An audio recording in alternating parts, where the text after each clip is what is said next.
নমস্কার বন্ধুরা, কেমন আছো তোমরা? আশা করি ভীষণই ভালো আছো। আমরাও কিন্তু খুব ভালো আছি। তোমরা চলে যাচ্ছি এখন বনগাঁতে একটু মেলা ঘুরবো, ঘুরে তারপরে বোনের একটু জন্মদিন আছে, তো ওই পার্টি করবে আর কি। রেস্টুরেন্টে যাব। এই যে চলে আসলাম, আমরা বনগাঁতে নেমে পড়েছি, কিন্তু হেঁটে চলে যাচ্ছি আমার মেলার দিকে। তো এসছি বলো, চৈত্র সেলের মেলায় না গেলে হয়, কিছু কিনে আর না কিনে গিয়ে ঘুরেই আসতে হবে, এটা মেয়েদের একটা আকর্ষণ। তো এদিকে দেখো ঢুকে পড়েছি আমরা। এবার না সেরকম ভালো হয়নি, আমি মনে করলাম রাত্রেবেলা এসছি হয়তো খুব সুন্দর হবে, মানে ভালো, কিন্তু সেরকম না, সত্যিই ভালো লাগেনি।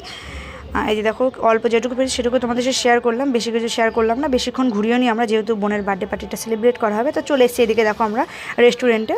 তো এদিকে কেক কাটিং হচ্ছে, কেক কাটার পরে খাওয়া দাওয়া হয়ে তারপরে বাড়ি যাবো। তো আমাদের বাড়ি ফিরতে ফিরতে না রাত 12:30 বেজে গেছিলো। তো অনেক এনজয় করেছি এই দিনটা, খাওয়া দাওয়া জাস্ট অসাধারণ ছিল, অসাধারণ, সত্যি ভীষণই সুন্দর ছিল খাওয়া দাওয়া। তো এইদিকে দেখো আমাদের খাওয়া দাওয়া সব পুরো কমপ্লিট, আমরা এখন বাড়ি চলে যাচ্ছি। এখন বাজে রাত 12:30। তো তোমরা ভালো থেকো, টাটা।